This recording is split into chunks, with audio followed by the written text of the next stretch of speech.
Vice Mayor Dodon Jaworski, sa ating mga konsehal, si Konsehal Buboy, nandun sa likod, nakita ko, buti na lang, kita ko si Konsehal Buboy dyan. Sa mga kawani ng ating lokal na pamahalaan, pati sa mga national government agencies na narito muli po sa maulan na umaga. Nabati ko rin po, kapasalamat ako sa City DFO, ang host natin para sa flag racing. Kahit medyo nagmamadali po sila, okay lang po. At para makakit na rin tayo sa ating mga opisina, para sa mga estudyante na maaaring manood, pasensya na po, hindi pumasok sa automatic suspension ng sitwasyon ngayon. At isang linggo na naman hindi pumapasok. Pwede na siguro pumasok ngayon. Pero, pinapaalala po po natin sa lahat ng paaralan, private man o public, pati sa ating mga principal, na kapag yung sitwasyon sa kanila ay hindi ganun kaganda, kung may localized na pagbaha, ay pwede silang magdeklara na walang pasok sa kanilang mga paaralan. Hindi kailangan antayin na may city government na mag-declare ng suspension. Mas alam nila yung sitwasyon sa kanilang barangay o malapit sa kanilang paaralan. Pwede po silang magdeklara. Kahit wala po tayong rainfall warning ngayon, maulan pero walang rainfall warning. Hindi yan red, hindi yan orange, hindi yan yellow rainfall warning. Kaya hindi siya talaga pumapasok. At wala naman bagyo dito sa Pasig. So hindi siya pumapasok sa automatic suspension natin. I-review natin yung guidelines para alam po ng bawat isa. Pinapaalala din po ng City Admin natin at ng CHO po natin na next Thursday, sa susunod na Webes, hindi po this Thursday, next Thursday, bale August 7. Tama po ba? Next Thursday, August 7. May mga konting pagbabago tayo sa mga services ng City Health na sa kasalukuyan ay nasa Pasig Sports Center. Next Thursday and next Friday, sarado muna. 2 days muna sarado. Tapos, tingnan na lang natin sa PIO yung mga announcement para sigurado po. Nag-advance notice lang po tayo para makatulong sa information na dissemination natin. Yun naman po, sana gumanda na ang panahon. Papasalamat din po tayo pala sa lahat ng tumulong sa atin sa incident management team. Alam mo, pag may IMT po tayo na gano'n para sa bagyo, para sa habagat, umaabot po sa more than 3,000 personnel.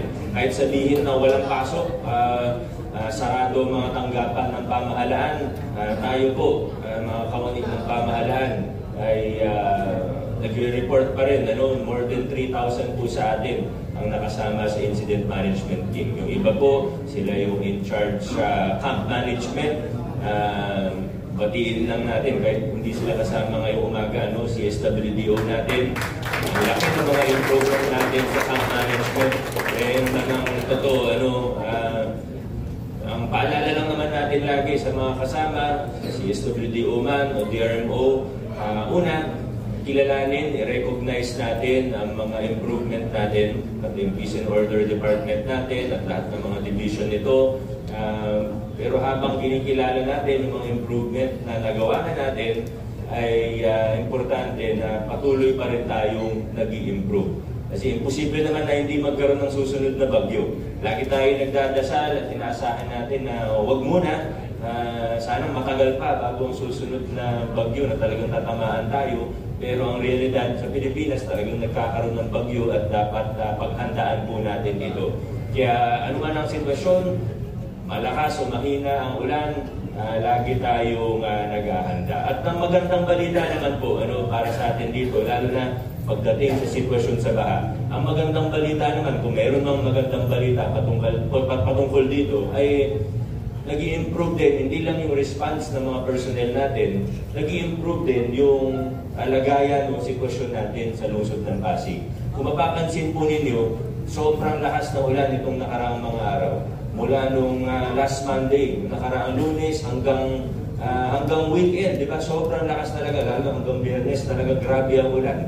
Katunayan, meron po tayong record na nakita sa Barangay Kanyogan, yung rain meter gauge or yung rainfall gauge natin ng DRMO sa Kanyogan, nakapag-record po tayo ng pinakamataas na level of rainfall in one day.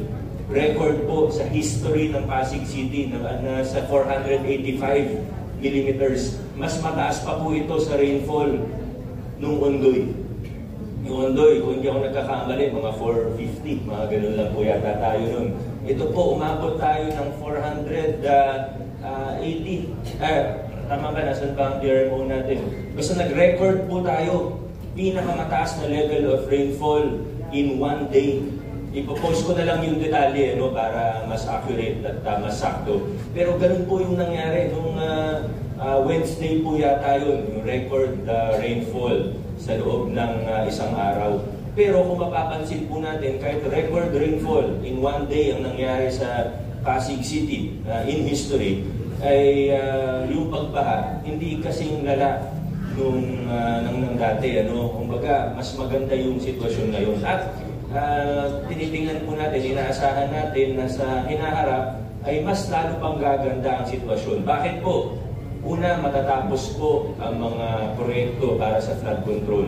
Lalo na yung mga dahilan kung ba't medyo mas mataas ang baha, halimbawa sa Santolan ngayon, dahil ginagawa pa yung revetment wall sa Ilog Marikina sa Barangay Santolan mismo.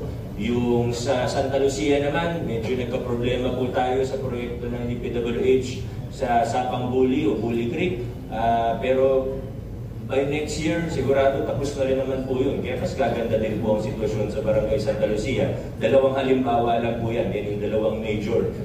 Pangatlo ay yung flood control and drainage master plan natin sa pangunguna ng engineering at kasama rin ng DRMO, City Admin Office at marami po sa mga opisina dito.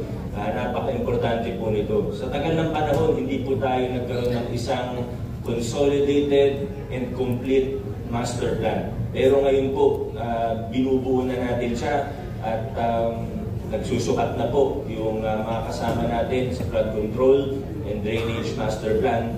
At by next year, tapos na rin po ito, magkakaroon tayo ng parang menu ng mga proyekto na pwedeng gawin ng nasyonal, pwedeng gawin ng lokal, pag-uusapan na lang po. Pero mas madali na. Hindi yung tagpi-tagpi yung gawa, hindi yung kung ano maisip na proyekto o puro stopgap na measure, kundi lahat po consolidated. Natututo tayo mula sa mga pagkakamali o pagkukulang nung nakaraan.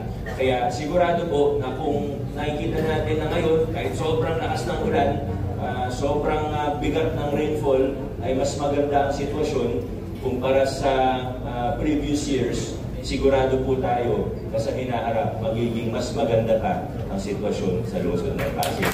Muli po, maraming salamat. God bless sa ating lahat. Happy Monday. At ganda po tayo.